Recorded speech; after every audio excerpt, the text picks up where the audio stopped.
everybody, and welcome to Parents Weekend. I'm Juju Chang, and Neil and our son, like yours, has weathered the pandemic and is now a junior at Tufts.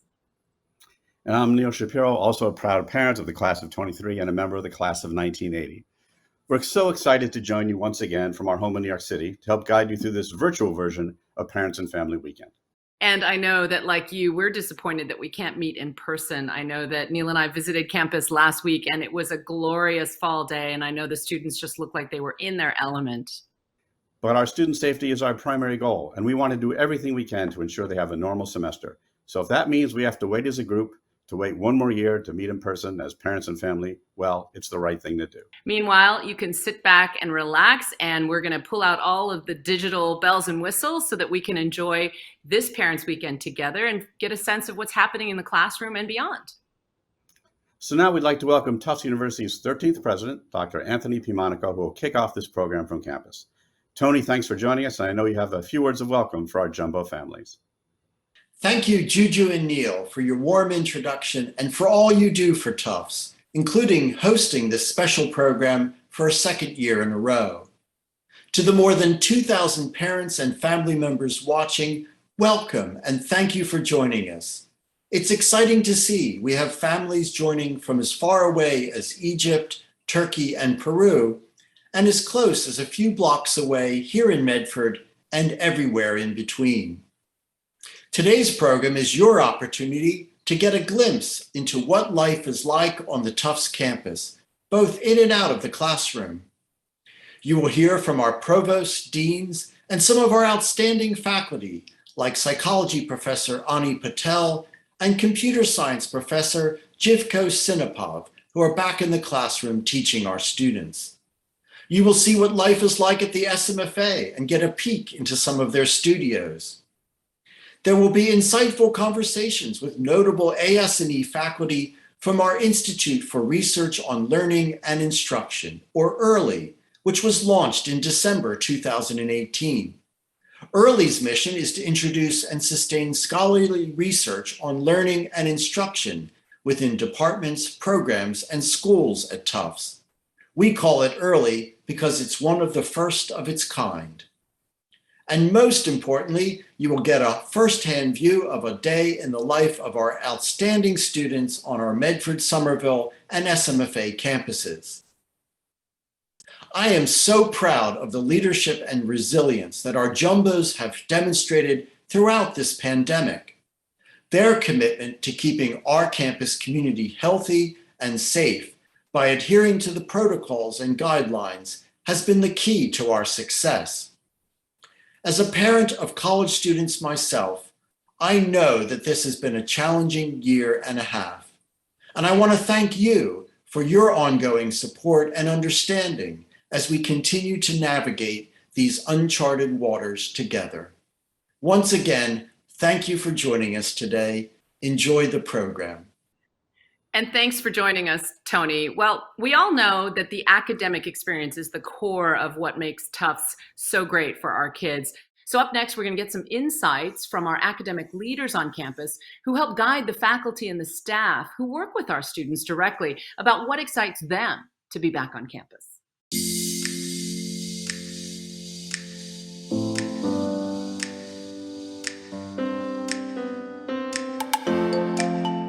This year, I'm of course very excited by our return to in-person teaching, and I'm so energized as I see our campus alive again with all our students with a big smile on their faces. To walk around campus and to see students engaging with each other outside, to be in a classroom again is really enormously satisfying. They energize this campus.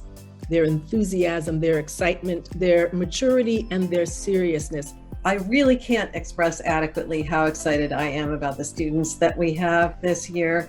They are so excited to be on campus, understandably, because of COVID, but even more so than I would ever have predicted. I really am so energized, and I know the other staff members are as well, to see just how excited and happy the students are this year. It's just a gift.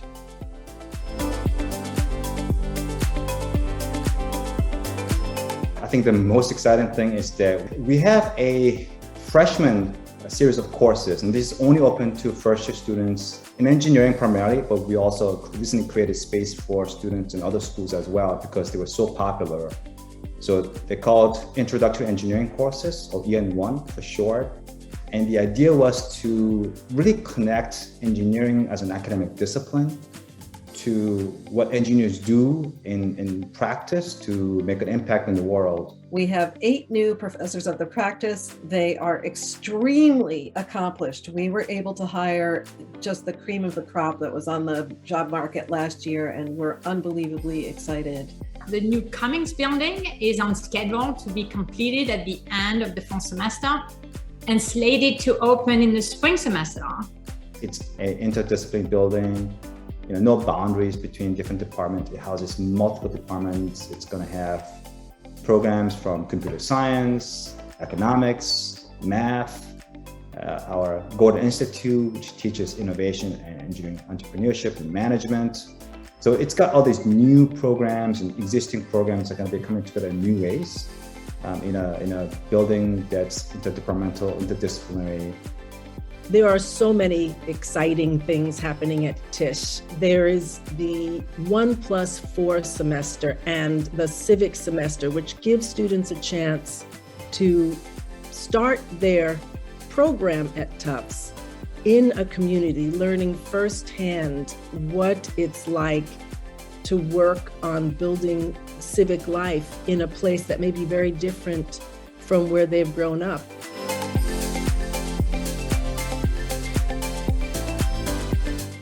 The challenge to this community was really substantial. And I have to say, our students were partners in meeting that challenge.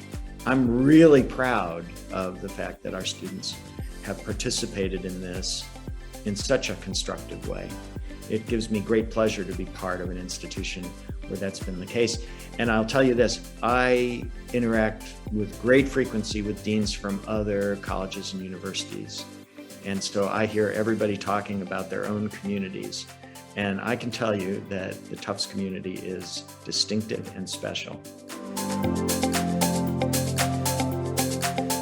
It is distinctive and special. And even though we can't walk around campus and soak in all that excitement, we've done the next best thing. We've asked students, staff, and faculty to tell you about the joy they feel about being back in person.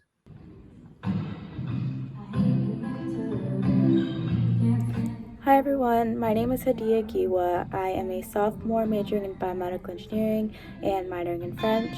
My name is Magali Ortiz. I'm a junior double majoring in international relations and environmental studies. My name is Elise Nelson-Winger, University Chaplain. Hi, my name is Ryan Smith. I'm Assistant Director, Career Advisor for the Arts, Communications, and Media at Tufts Career Center. Hello, my name is Gabriella Goldstein. I am the Director of the Tufts University European Center in Tawar, France.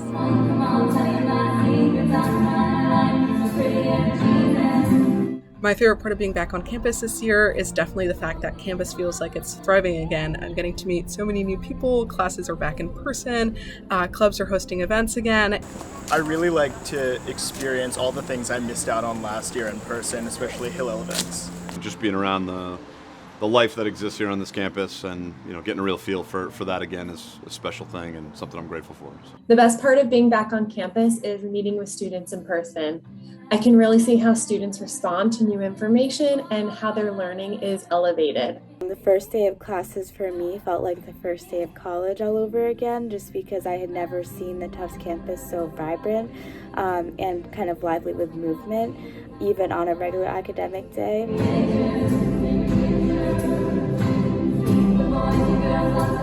The opportunity to just live day by day with our students and our faculty and our staff. I want my family to know that I'm learning culture here, even at this PWI. I'm in this amazing class, Afro-Haitian dance, connecting to the real roots of dance as a form of empowerment, community in the midst of struggle. I'm the president of the Club Civic, which is a nonpartisan political discussion group. We meet once a week to talk with people across the political spectrum about salient topics in the news. And I'm just really excited to keep those meetings going and doing kind of our other events that we host both in the fall and the spring. We welcome all kinds of international groups, meetings, seminars, conferences, but most importantly, we offer 3 academic programs.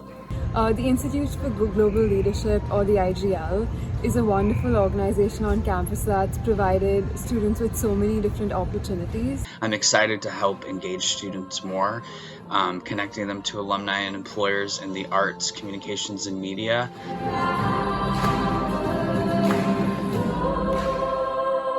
Campus is coming back. It means we're having in-person events. It means we're putting masks on, being responsible, but also having a lot of fun. We're gonna have tons of events. We're gonna have tons of ways for people to meet each other, to network, and to experience Jewish life here on campus.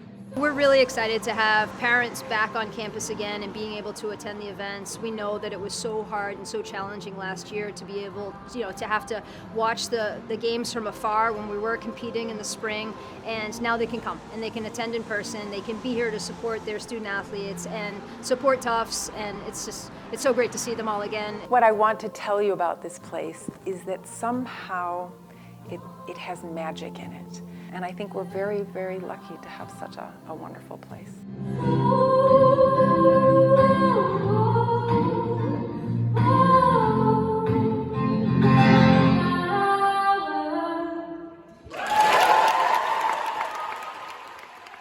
That intellectual excitement that you feel at Tufts is due in no small part to the faculty. And it's not just what they're teaching in the classroom, it's the research they're doing outside the classroom and the opportunities that affords our students. So to start off, we're going to hear from Professor of Psychology, Ani Patel. Dr. Patel's work focuses on music cognition. It's the mental processes involved in making, perceiving, and responding to music. So let's take a few moments to learn about that fascinating body of work. Why is it that music can get into your head and stay there for such a long time, to the point where you can remember a song you haven't heard for 20 years and then be singing along with it and recall a lot of the things that were going on in your life? We're experiencing an amazing boom in new ways of studying the brain. And so we can actually apply new techniques to age-old questions, like the memory question. What is actually going on in the brain when you hear music with rhythm, and how does that get information deeply into your brain? Music cognition is the study of the mind in relationship to music. Why does music with a beat make us want to move and dance? And why is that actually helpful for people with certain neurological disorders and helps them move better? Music is a kind of organized sound, but in that sense, speech is too, but it seems to have really special access to our emotions, for example, right? It seems to have very special access to our memory, as I said, how it gets in there somehow and makes things stick in an amazing way. So Nate's doing a component now in the artistic version of this class where it's about listening to the soundscape and listening very carefully and mindfully to sounds around us, as opposed to relegating everything to the background. That ties into what I'm teaching in class about the incredible richness acoustically of even a single sound and all the different frequency components that go into that sound, the timbre, and how we react to that emotionally. He's doing something artistic that relates to this theme of, let's listen to the world more carefully and more closely and really understand the nuances and see how the sounds have such richness and beauty, even ordinary sounds around us. Part of my work is trying to show students the connections between these domains. So I teach a course called Psychology of Music that is actually cross-listed in psychology and in the music department. And it's all about crossing the traditional boundaries between the arts and the sciences, trying to understand why sounds make us feel the way they do, what's going on in the mind, what's going on in the sounds that creates that relationship, and how can we leverage that. And one of the things I love about it is it draws students from so many different departments. So I'll have a chemical engineering student sitting right next to somebody who's at the SFMA doing the dual degree program, or an English literature student sitting next to a math student. And it's just wonderful. So it's a challenge partly to teach in a way that reaches all these students and keeps them engaged, but that's part of what keeps me on my toes and makes it fun. Here at Tufts, we really try and teach students how valuable collaboration is, and Tufts has good mechanisms for getting professors to collaborate, and I think we try to teach our students that some of the most interesting and creative problems that come up are ones that you need to reach out beyond your own little discipline and find other people to help you tackle. Let's stay with some more noteworthy instruction as we hear from Professor David Coleman and the Tufts Gospel Choir. If you walk by the Disler Auditorium on a rehearsal day, you'll be greeted by their beautiful and inspirational songs. We asked Professor Coleman to tell us more about the Gospel Choir, which involves more than 200 students. People find a real connection to their peer group because you get the opportunity to take 200 people who are your peers and do something together. It's a great way of having a sense of community here at Tufts.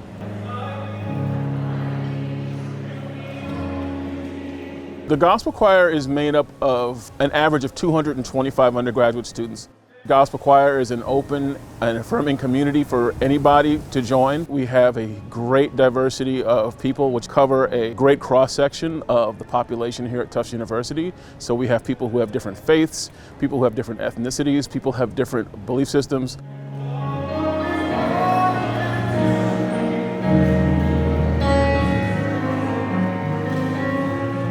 It's a great opportunity for us to take what is traditionally African American and Christian in style and in history and heritage and share that with people, and they become part of it. They grow closer to it, and we grow closer to each other.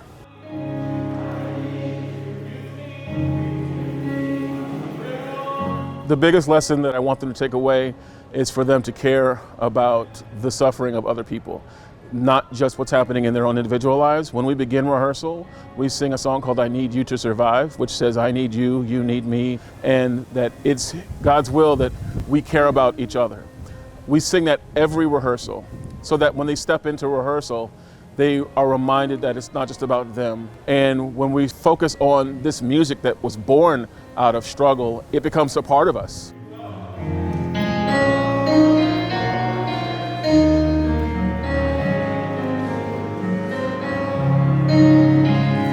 The mission of all the arts is to bring people closer together through some form of expression that helps us learn about each other and what makes us unique and different, but also what draws us closer together. That's the mission of visual arts, that's the mission of performing arts. The Gospel Choir certainly has that mission, and that's what's awesome about it to me, is that we're all coming together regardless of our differences and having a great time doing it.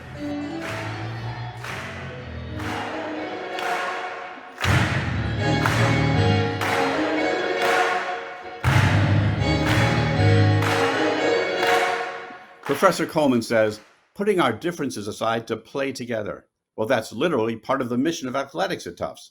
But last year there were so few games to play. And yet, during the course of our challenging year, we learned a lot more about determination and character and teamwork at Tufts. And this year, we are delighted to say that club sports to varsity teams, athletics are back on the field of play. Here's Tufts' very own Director of Athletics, John Morris. Hey, John, thanks for joining us. Hi, Juju. Hi, Neil. It's great to be with you. Thanks for having me on. So, John, for people who haven't been paying attention or perhaps just don't know, what's the state of athletics at Tufts this semester? Everything is going great this semester. It is so nice to have a return to some sense of normalcy. We've got our club sports going again. We have our PE courses going, and our varsity sports are all practicing, competing. They're in the weight room, and all their seasons are off to a great start. So it's a really exciting start to a new year after last year. What are you most excited about for this coming year now that you've been back on campus for a little while? Well, one of the interesting things is how much our athletes and coaches learned last year just from having something they hold so near and dear to their hearts taken away. They really enjoy competing, but as much as anything else, what last year taught them was just the joy of being around each other, spending time with each other, training with each other. And then this year to see the joy of competition return across all our sports, pure joy of competition, something they may have taken for granted a little bit last year. And now you can just see it written all over their faces when they get to go out and compete with their friends and teammates. So the best thing for me this year is I feel whole again. I get to see my colleagues across campus. I get to see my colleagues in the department. I get to be around our student athletes and feel their energy and their positivity and feel that sense of family that I feel in athletics, but campus-wide again. So, John, last year when we spoke around this time, you talked about how the athletes were doing such a great job in keeping things in stride and dealing with the challenges. But what's inspired you the most regarding how your coaches and students responded to all of the uncertainty and the upheaval of COVID and the last year?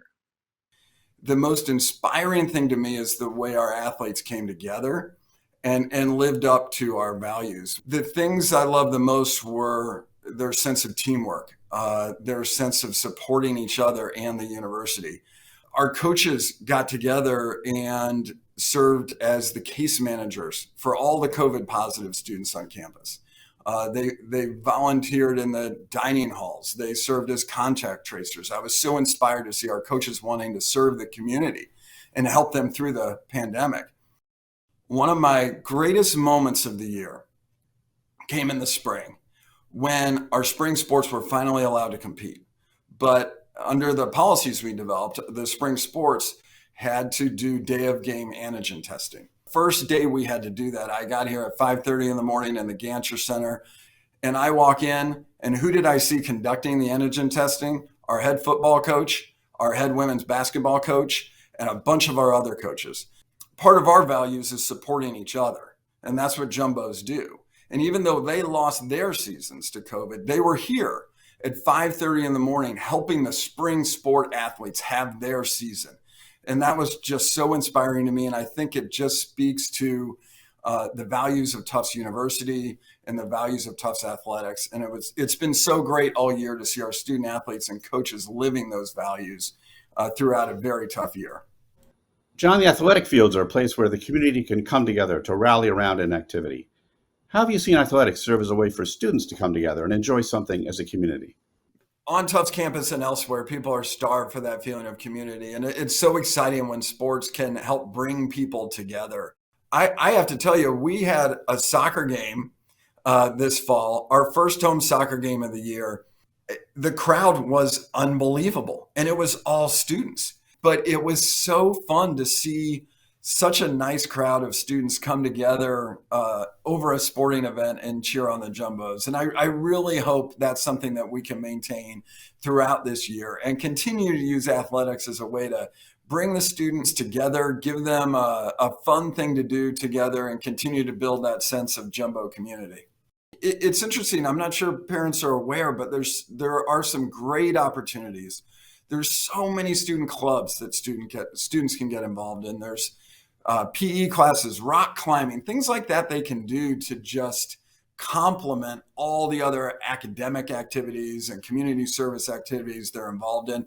I think it provides such a good mental break and mental support for students in general to get involved in some form of recreation, whether it be intramurals, a PE class, or a club sport. So I really hope parents and students are aware of those opportunities and take advantage of it. I really think it can provide benefits to them in ways that they may not even think of. John, thanks so much for joining us, and good luck with the rest of the year. Go Bows. Thanks, Juju. Thanks, Neil. It was really fun being on with you. I really appreciate having the chance to chat with you and talk a little bit about Tufts athletics. Thanks, John. We know firsthand how fulfilling it is to be back on the field because our son is back playing club baseball, and he loves it. And we had a lot of fun cheering him on at one of those games, too. But let's take a moment and hear directly from student athletes. We asked Jumbos from several different varsity programs to take a look behind the scenes and give us a sense of their daily experiences as a student athlete. Oh, hey, everybody. How you guys doing? I didn't see you there. My name's Luke Rogers. I'm a senior here at Tufts University and a member of the men's basketball team. I'm here to take you through a little day in the life. So let's get it started.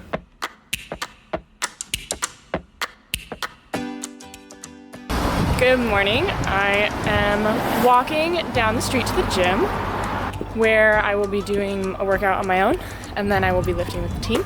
We are going to Williams for our away game in New York, and I have to take my organic chemistry class on the bus via Zoom.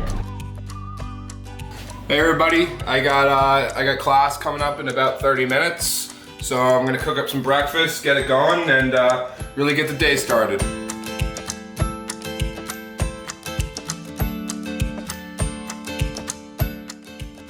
Hello everyone, my name is Stephanie and I'm a junior on the women's volleyball team, and I am majoring in biopsychology. My name is Eden Simcoe. I am a junior here at Tufts from Portland, Oregon, and I am a captain on the women's rowing team.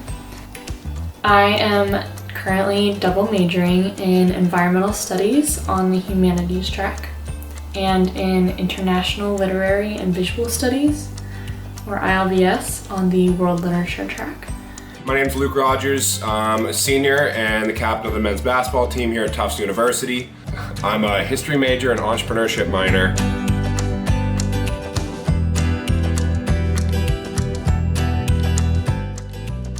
This year I'm taking general physiology, organic chemistry, experimental psychology, and Chinese science fiction. I've had a few classes that have been kind of tied for favorites.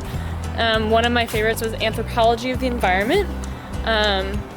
One of my favorites was environmental justice and world literature. And my third favorite class, it was the fantastic in Arabic literature and film. I get a great mix of classes. It gives me a blend of kind of being able to both think out of the box and analytically and critically with that history, as well as kind of getting a unique education through the entrepreneurship program, which really gives me that business acumen and gives me a good feel for what it's like outside of the classroom.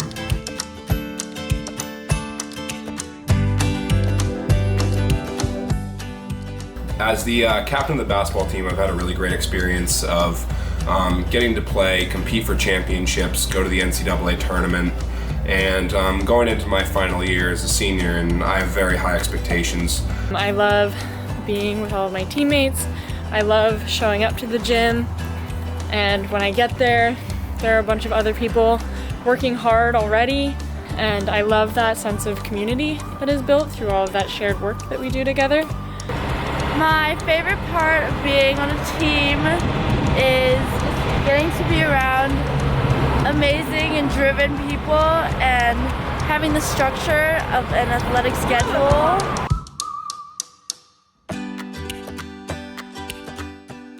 What I'm gonna miss from basketball and from Tufts is not really the games and the championships. It's gonna be the people that I've met and the friends that I've made. It's a really big time commitment, but the team is really, it's so worth it. I love being with all of my teammates. Just being a part of a team has been really fabulous. Hanging out in the locker room, being goofy and messing around, you know, it's stuff like that I'm gonna miss.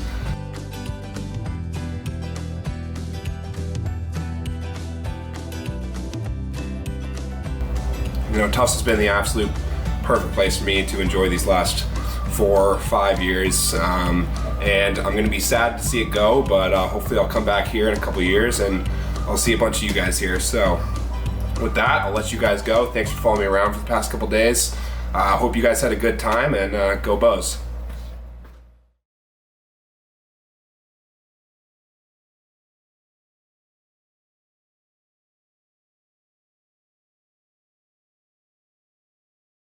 Our thanks to Eden, Stephanie, and Luke for sharing this glimpse into your daily life. I have to say, we're exhausted just watching. Earlier, we heard from our academic leadership about what their team is most excited about. But now let's talk to some deans and provosts to share their thoughts about what you as parents and family members of Jumbos really need to know looking forward. As you'll hear, some of the deans have firsthand experiences of what it's like to have college students of their own.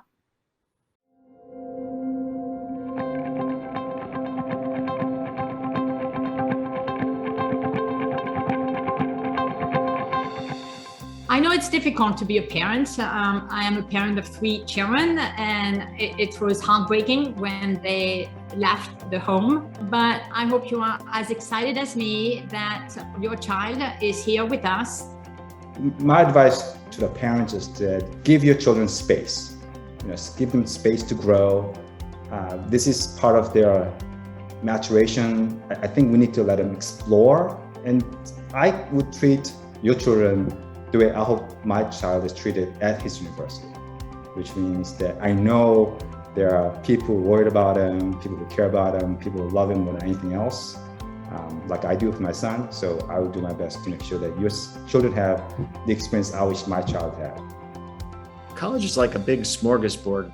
You know, there's so much to taste, and you want to taste it all. You don't want to waste the opportunity and try lots of different things. So, you know, my recommendation is let your daughter or your son explore, try lots of different things. Try things that they might not even think that they're good at. And you never know, your child might discover things that they had no idea that they would be good at, or that even existed in the first place. Tufts is a truly nice place. People are kind to one another. People care about each other. The care is genuine. I'm really impressed by, as a parent, by how much Tufts cares about individual students.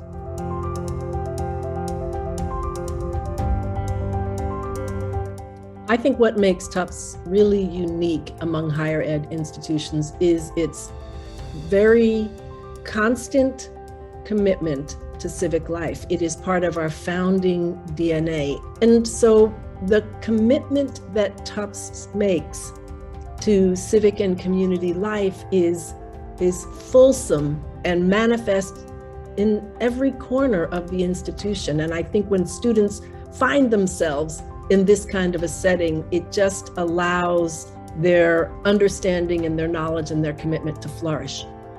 We have a fantastic program that is run by our extremely active and really effective sustainability committee that I think everybody at our school loves, which is the Carte Utile, or the utility card. But what it is a room really in which students can pick up art supplies and drop them off according to what they need and don't need.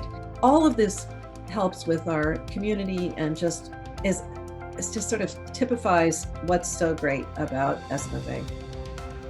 We have an Institute for Research on Learning and Instruction, or EARLI, IRLI for short.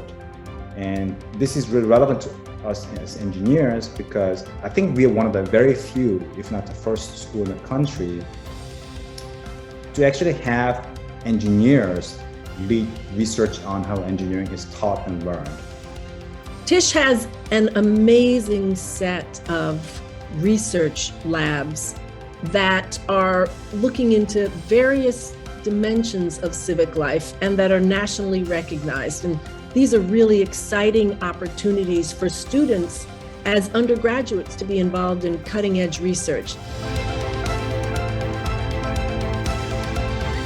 I can reassure you that your child is at an outstanding university. He or she is in good hands. It's a wonderful opportunity for them. I hope that it's a wonderful opportunity for you. And I wish you the very best in that journey together with your children.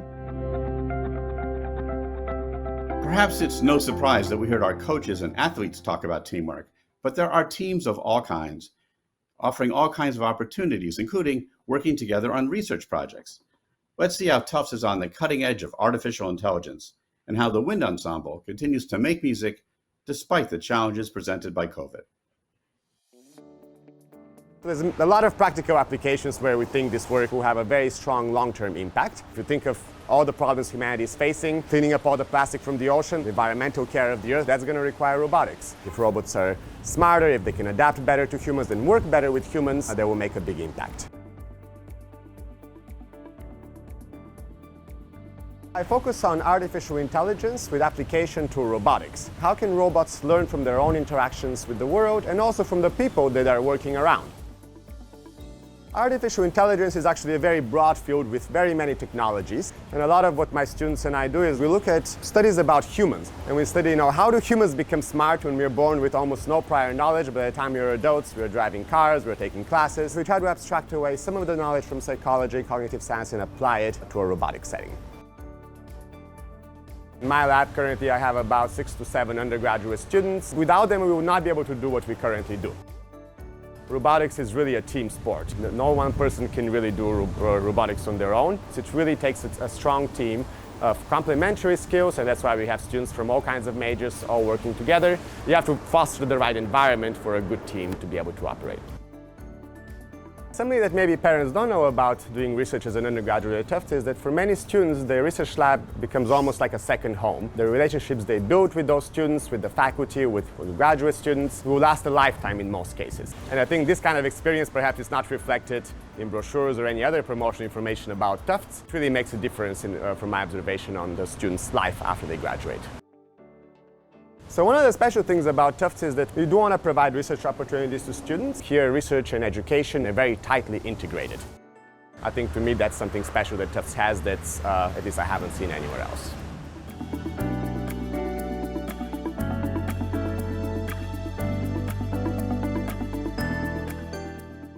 Humans are wired to perform music. So many pathways light up when you play music together. It's got so much reinforcement in our brain built in that it's a naturally human activity. I get the benefit of enjoying that and participating in it with the students.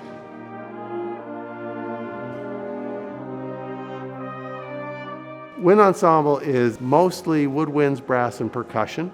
We've got about 52 people in the group. So we're so happy to have instruments in our hands again, blowing through them and playing music together. The participation in ensembles is not based on what your major is. A good 2/3 of my students in wind ensemble are not majoring in music. They're majoring in engineering, they're majoring in human development, they're majoring in arts and sciences, but they all come together and play in wind ensemble. One of my friends here, he's an engineer, and I've played in instrument ensembles with him my entire life. We went to high school together. To be able to play in ensembles with him, knowing that we both have such different tracks, is so cool because we can just have like one thing to connect us, even though outside of music we're doing two completely different things. It's been very nice to be back and play with everyone. During the pandemic, we could not play. So it was definitely a bit challenging as musicians to not be able to play your instrument.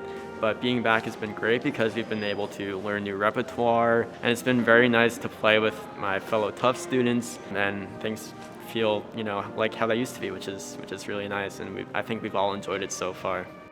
I'm amazed at how well they play, given that for a year and a half, many of them just haven't been able to play.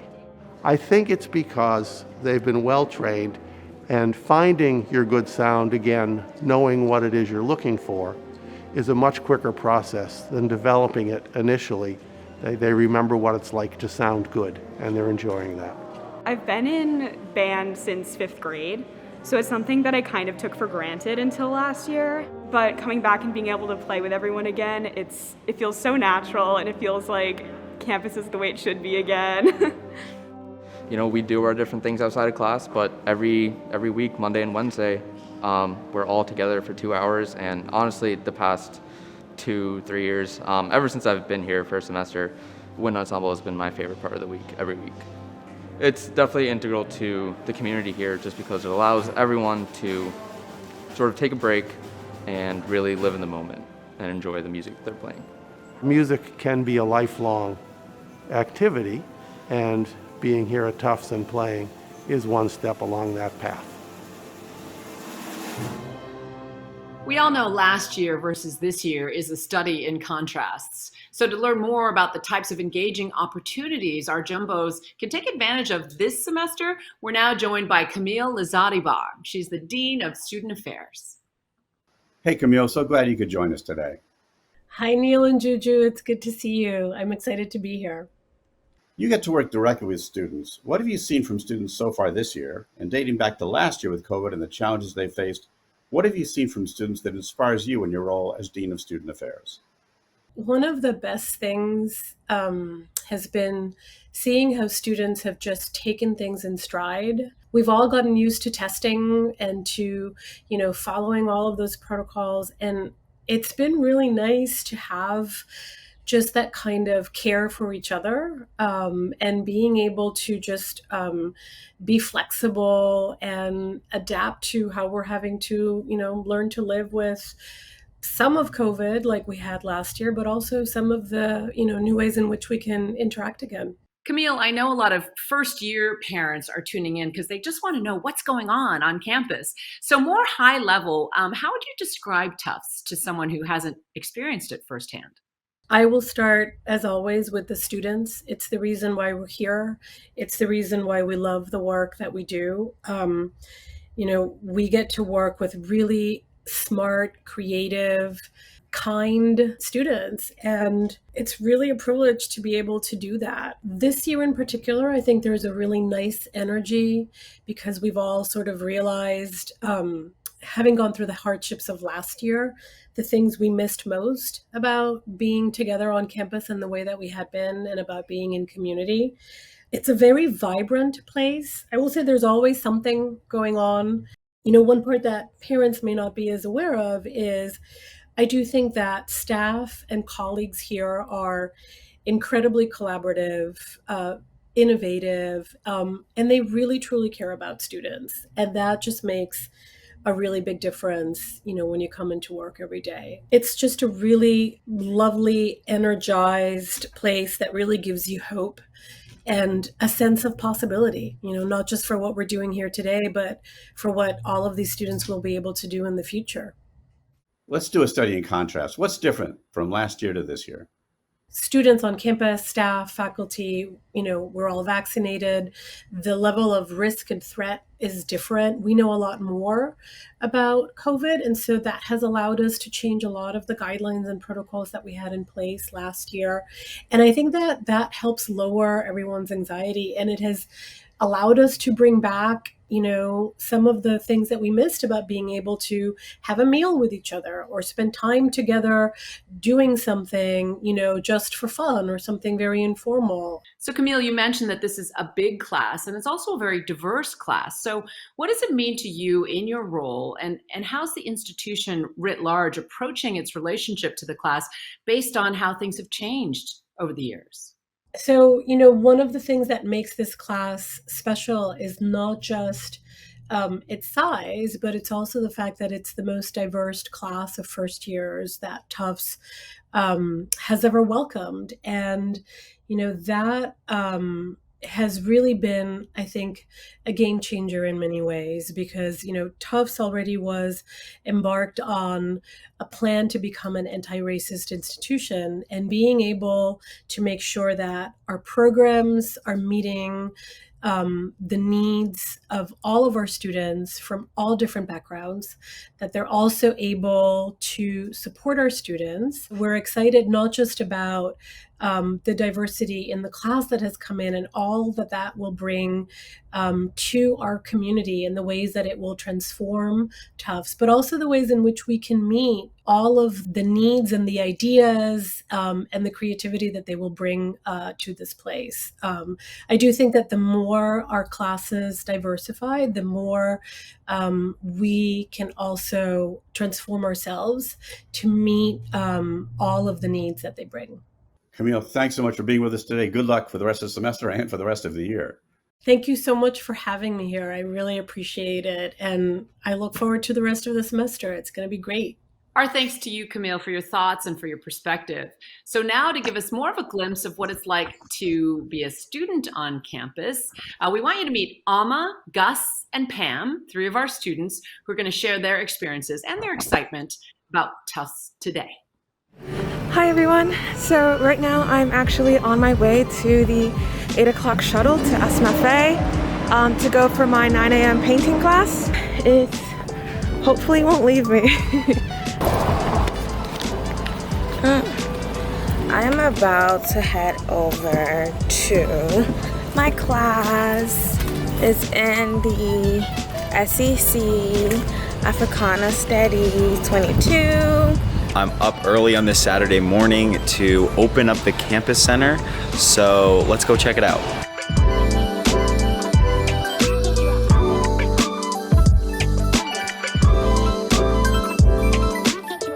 Hi, my name is Ama AJ. I am a current senior at Tufts studying biomedical engineering on a pre-medical track with a minor in biotechnology.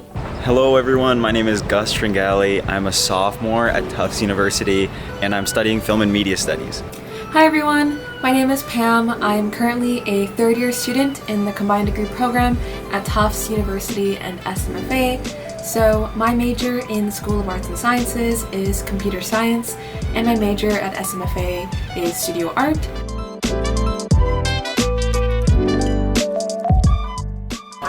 Hi! Alright, so right now we're eating breakfast. I ate one.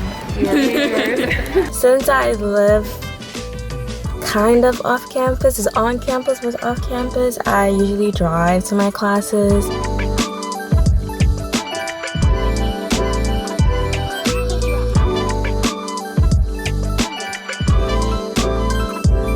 So Tufts does make everybody on campus take a COVID test twice a week. By doing the testing twice a week, it isn't something that is like super exhausting and super difficult to keep up with, but also makes you feel safe because you know that like the people around you are being tested thoroughly.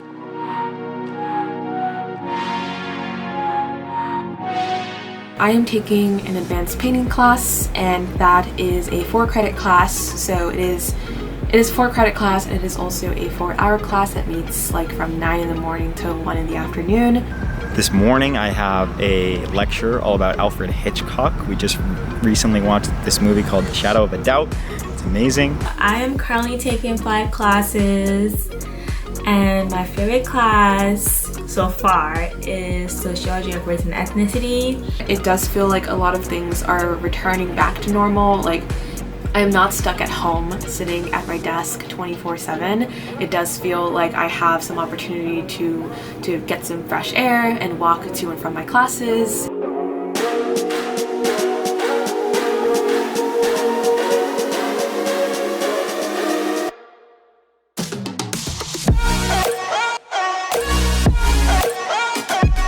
I'm going to Tufts Marathon team practice. I joined the Tufts Marathon team this fall, and it's a great way to meet people. It's not just undergrad students, it's grad students, it's alumni. Roti and Rum is the only Caribbean dance group at Tufts, and I am one of the members, and it is one of the most exciting things I do on campus. I am the concert coordinator for Tufts University Social Collective, or TUSC. Tufts University Social Collective does a lot of events around here. So there was Fall Fest yesterday, there was the Farmers Market yesterday as well, and they're all really events where Tufts University students can get together and have a good time. All right, this is gonna be good.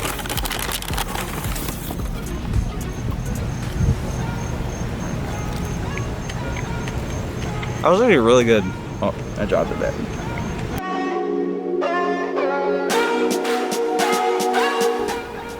Hi, so right now I am logging into my game design class that's virtual this semester. I'm also a teaching assistant for this class, so I'm just going to start taking attendance as people are joining into the call. And usually during these meetings, I try to ensure people are engaged, but also to help others if they have or run into any technical difficulties along the way. Officially, I am a campus center manager, so that means that I turn on the lights in the morning, open up doors for people, create reservations in meeting rooms. So it's just, facilitating the campus center so everyone has a good time here. I am the student body president. I was elected April 2021. I'm actually excited to start my term officially.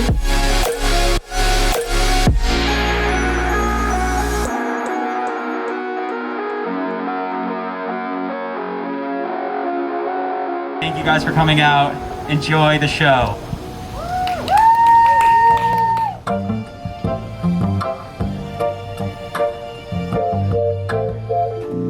I'm afraid to step in. I know your door's open.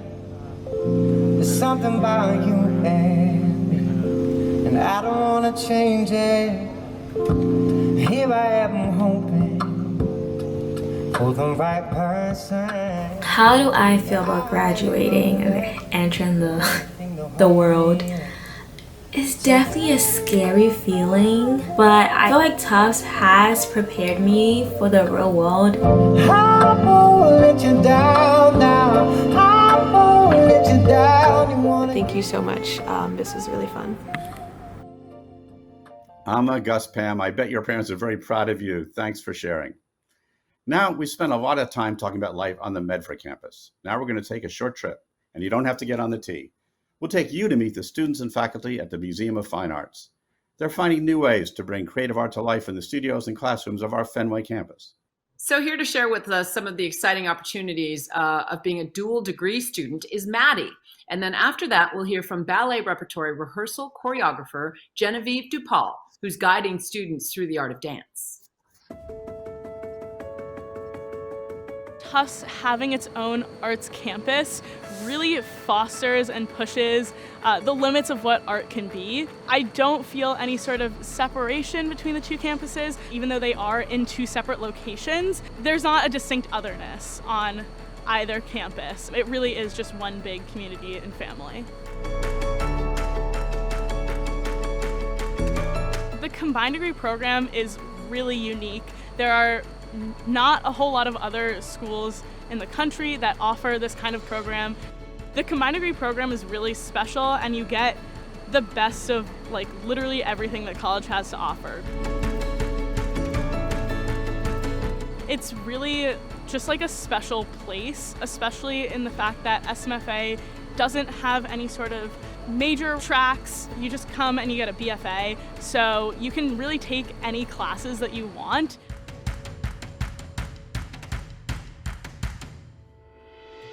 The BFA program is absolutely incredible, and when you come to SMFA, regardless of what program you're in, you are a part of Tufts University, which means that we have access to tons of incredible resources from an artistic standpoint and from an academic standpoint.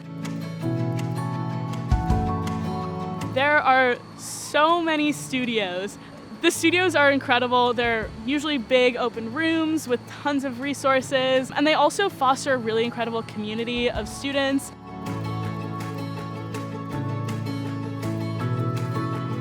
It's really exciting to be able to be influenced by the Museum of Fine Arts, which we all get into completely for free. Having SMFA next to the Museum of Fine Arts and next to the Isabella Stewart Gardner Museum really contextualizes the art that's currently happening at the SMFA.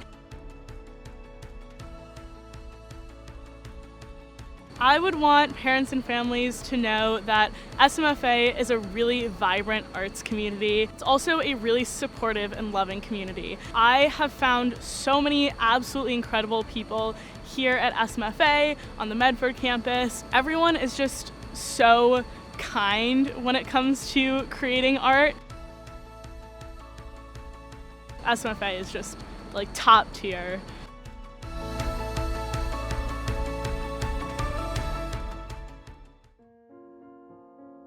Students have so much classes that put them under stress that when they come to dance they can just like relieve and express themselves and be happy and just be, you know, not overwhelmed with things. So I think it's just a moment where you can just leave all your problem, all your exams outside and just come in the studio and live the present moment. Honestly, what is better than dancing to relieve the stress? The students that I have in the studio are very enthusiastic about the project. They really commit, they come and they seem very excited. Everybody comes with a different excitement and experience. A typical rehearsal is first a lot of listening to the music, and then we learn the steps and we do the spacing after that. So the Rite of Spring is a very special one because I could say that it's the milestone to transfer from ballet to modern dance. So this is why I choose it actually, because it could bring me more students than just the one who are ballet trained. They are more or less all committed to the dance program. There is some dancers who are going to minor in dance, but a lot of them are going to become engineer or something else or scientists, so it's great. The students are learning so fast, they are amazing. I'm so excited about their energy, it's fantastic. Honestly, the students at Tufts are just so fantastic and so adaptable. I'm super happy. Yeah. Thanks to Maddie and Genevieve for sharing their creative worlds with us and a little bit about their work. But now we're going to welcome our keynote discussion of the afternoon. Hosted by Professor David Hammer, several members of our faculty from the Schools of Arts and Sciences and Engineering got together to discuss a fairly new institute at Tufts, the Institute for Research on Learning and Instruction. That's IRLI, if you acronym, please. We pronounce it early because it's one of the first of its kind. Early launched in December of 2018 thanks to a generous gift by the James S. McDonnell Family Foundation. Its mission is to introduce and sustain scholarly research on learning and instruction within departments, programs, and schools across Tufts. I know you'll enjoy the discussion. Here's Professor Hammer. Thanks so much, Neil and Juju. We're excited to be here today. I am David Hammer, and I'm now the co-director of the Institute for Research on Learning and Instruction. I was the director for 3 years, and with the hire of a new person, I guess we should tell you about the people who were involved. So I'll call on you, Ira, to go next. Yeah, hello everybody. So happy to be here. My name is Ira Kaspari, and I'm an assistant professor in chemistry and education, and I'm going to pass it on to Elise. So good day, everyone. Happy to be here. I'm excited to have you all hear about the great work that's happening in the Early Center. My name is Elise Lamott, and I am presently the director for the Center for STEM Diversity. And as of November 1st, I'm taking on a newer role, which I'm excited about, and that's the role of the Associate Dean for Student Diversity, Inclusion, and Success. Thanks. It's an honor to speak to you all. I'm an associate professor in the ECE department, and I have been associated with Early for now 2 years. So I'm very excited to share my insights, and I'll let the leading to David here. David. Well, so I'll give an overview of what the Institute is about. So this was so often what happens at the university, and the way universities have always been structured is around imparting knowledge, and it's always been structured around deliver to students information, knowledge, understanding, which they then take away and go do things with. And the world has been changing. We all have in our pockets access to infinite information, and we have and access in our pockets to computation.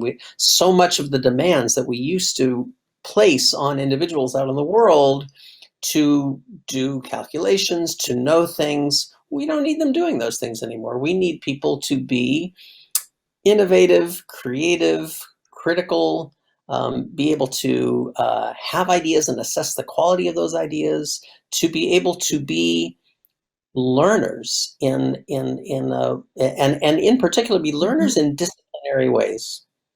So among the things we're doing that is connected to our research is we created a new class that came out of this early collaboration.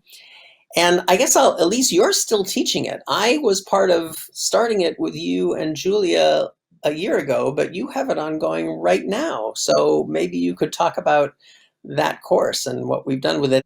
How to be an anti-racist STEM educator is the name of the course, and it was developed, it was kind of the brainchild of David Hammer, and Julia, myself, and David got together and created this class and offered it to graduate students, postdocs, and faculty members to really get a handle on, how Tufts can be an anti-racist institution, and we focused on STEM. And last year, I believe we had around 12 or so students in the classroom. Ira was one of the students in the classroom. And again, it was important for us to have an environment and a community where we all learn from each other. So it wasn't about us being faculty and student. It was about us being participants in this learning process. So it was a great experience to the point where we said, let's repeat this. Let's do it again this year. So I'll stop there, but it's very exciting. And what I'll even do is I'll, pass the mic over to Ira. You were in the first class last year. I don't know if you want to impart any other information. Yeah, definitely. I thank you, Elise. I feel like that class demonstrates really to a large extent what early is about, because it brought different people in different STEM fields together to discuss and learn together, as you said, Elise, around equity and disciplinary learning, and bring those things together. And for me, a lot of things have come out of this class of how they impact my research, my teaching. Among the things that wonderful about that course is it becomes another kind of research incubator, which is how we think about the Early Start program. As we get ideas, it generates ideas for us to then go do research. So much of the way the universities everywhere think about how to be anti-racist is seat of the pants, intuition, and we are trying to do it in a scholarly way. We are trying to study the matter, and we're trying to study the matter, particularly the four of us and the others so far in early in the STEM disciplines, where there's particular affordances of those disciplines that matter. But I'd like to jump to Shuchin a little bit, and you've been helping to lead in developing new tools that could one day really change how we're able to do that research. And I think it'd be great for you to talk about that. We are not, I guess, in the business of educating the instructors, right? We are in the business of understanding how students learn, and we don't want to perturb that in any manner possible. All we want to do is understand how the teaching mechanisms affect student outcomes and understanding. I think it's a very subtle difference between closing the loop when you want to have the objective of maximum cramming, or maximum information retention, versus a critical information retention and reasoning to go into the students. Well, so now I guess I want to just check in with each of you about things like that ought to be part of this conversation that we haven't brought up. So Ira, I'm sure you have other things to bring up from your work. Maybe you want to talk about the pedagogy course. It's a course where learning assistants from all the different disciplines come together and are thinking about learning in the different disciplines, STEM disciplines, together. They are at the same time learning assistants in classes. And so they bring their direct practice experience into this course where they reflect together on their experiences.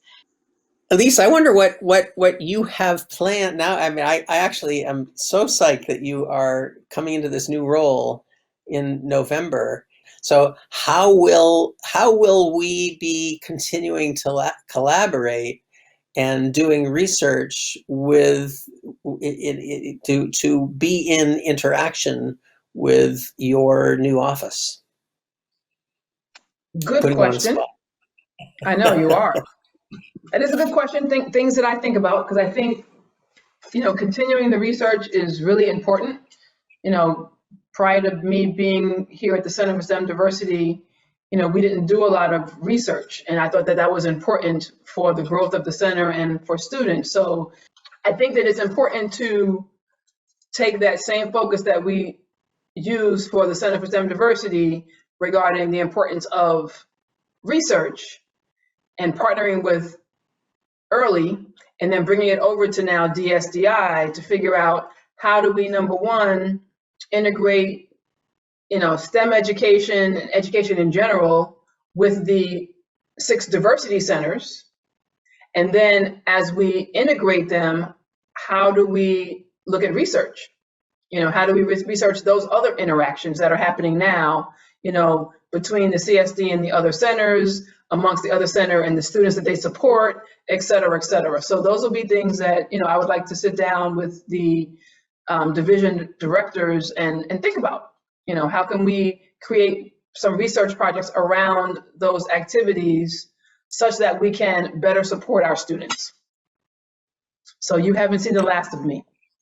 Oh, I would hope not. And in fact, to me, it's like if we could do more to institutionalize. I mean, the whole idea about early is to make it an ordinary thing that we study Mhm. ourselves and do research Right. on the learning and instruction that takes place at the university. The traditional structure of the university has always been to separate. There's research in one category and teaching in another category, and then service in another category. And what we're after with early is to think we're going to do research on our teaching.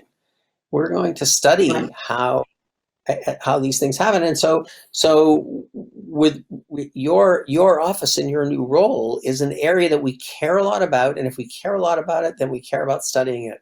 And so let's collect data and study it. Right. And I will say that I want to be careful about, how we go about doing research and studying, because again, usually students who are or individuals who are underrepresented, when they get approached to have research done on them, that could be problematic. So just making sure we understand that challenge and act accordingly. Right, and in fact, that kind of direction and effort has begun the thinking about the Pedagogical Partners Program over at CELT, and our interaction and collaboration with CELT, the Center for the Enhancement of Learning and Teaching, that we are in conversation with that unit also, and they have this Pedagogical Partners Program that's really terrific of having students partner with faculty to help faculty understand the student experience. And Mhm. that's a nice step toward doing research. And so early is still in its formation. And so last year we piloted for the first time a summer scholars program that had it's hard to count how many undergraduates there were, but there in the end there were about a dozen undergraduates who were participating in Kristen's seminar. Ira, you had two summer scholars working with you. Yes, there are so many opportunities Yeah. in the summer for students to get into research, but also during the semester, 5 to 7 undergraduate students work with me on research as researchers, inquiring other students' learning, and obviously at the same time thinking about their own learning and what the research means for their learning. And that has been for me a very enriching experience to work with undergraduate students at Tufts. Part of what I really appreciate of what's happening at Tufts is the integration and connectedness of all these different efforts, so that it's more than just the stuff that early is initiating directly, but the things that are coming from the Center for STEM Diversity and from CELT and from the Listening Project and from the Department of Education and your ideas in chemistry, ECE. Many just things are coming together, and I'm really glad for early to be part of that.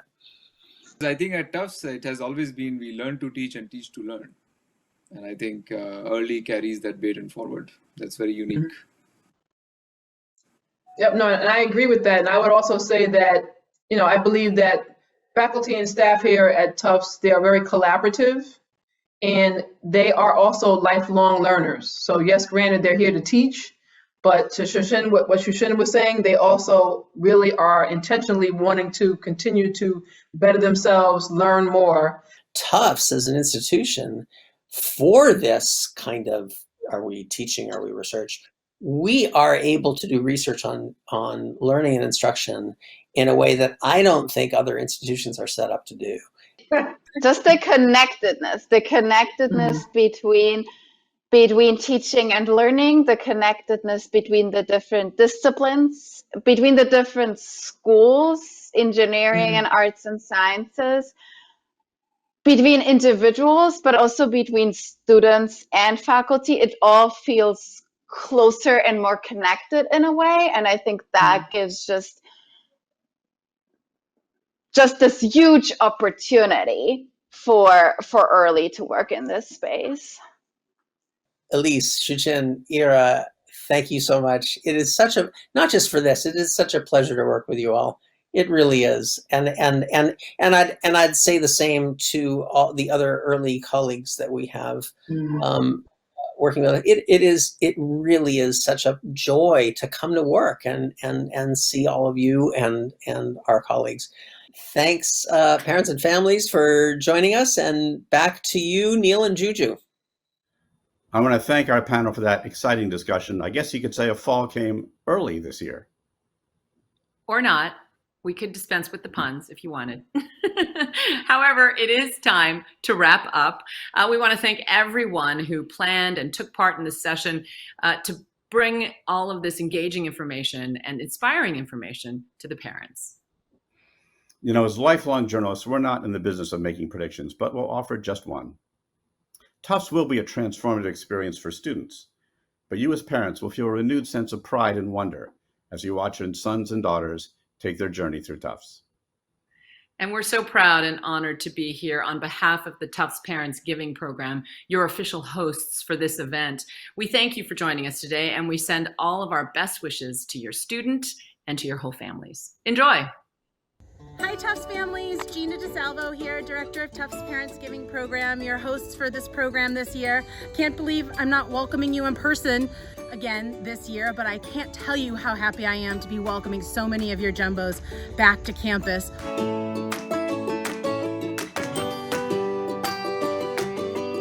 Just wanted to send a message to all the parents and families today and say thank you for taking such good care of the jumbos during these weird and uncertain times. I do want to let you know that coming back to campus this fall has been really exciting to see the pulse and spirit and, you know, powerful energy of all these great jumbos, having them back on campus, the faculty and staff returning. We're all excited to be working together and to just get back to normal. We really thank you for all that you do for Tufts as well as for your students, to support and encourage them through their journey at Tufts and beyond. My name is Josh and I'm one of the co-presidents of Tufts Public Harmony. Here on campus we're a music and community service club that plays concerts for children's venues and nursing homes in the greater Boston area. We just want to say thank you to all the parents and donors to Tufts University. Without you guys, what we do wouldn't be possible, and we're so appreciative for all you do and hope we can play for you really soon. Thank you guys so much. Thanks to all the families who support me and my friends in any jumbos. I'm sorry that you couldn't come out and see Tufts in its beautiful New England fall splendor, but I'm sure you'll be able to be here next year. Thank you to all of the families who have supported the jumbos, and happy Parents and Family Weekend. Watching them every day, enjoying life as normal as possible is truly inspirational. Their enjoyment, their zest for life in general is contagious. Thank you for sticking with us. It has been a tough year and a half, but the jumbo spirit stayed strong and the Tufts community rallied, and we truly showed what it means to have jumbo pride. Thank you for everything, and can't wait to see you next year.